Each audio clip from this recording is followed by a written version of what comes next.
You are not alone, we're family.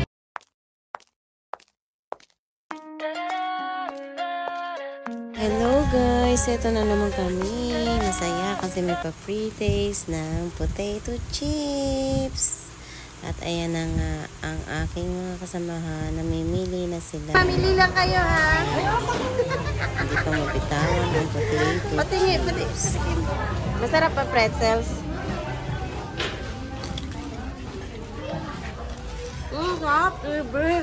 Ngayon sa amin. So guys, kinabukasan, pinalitan ko po siya kasi may nakita akong nagustuhan ko. Tapos ayan, compared to the other, talagang mas mura to. Kasi siguro dahil bagong opening ng OSAID, kaya mura. So ayan, sensya na sa video, nakakahilo ang ginawa ng friend ko. Hindi niya kasi gamay cellphone ko. Anyway, ayan yun, mura po siya talaga dyan.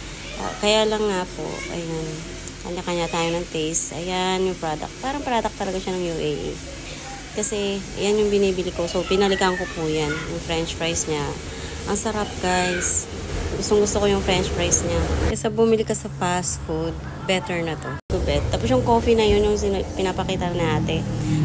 Natural coffee kasi pag nilagyan mo siya ng hot water is, aroma niya talagang coffee. Ayan, nakapag-shopping na yung dalawa.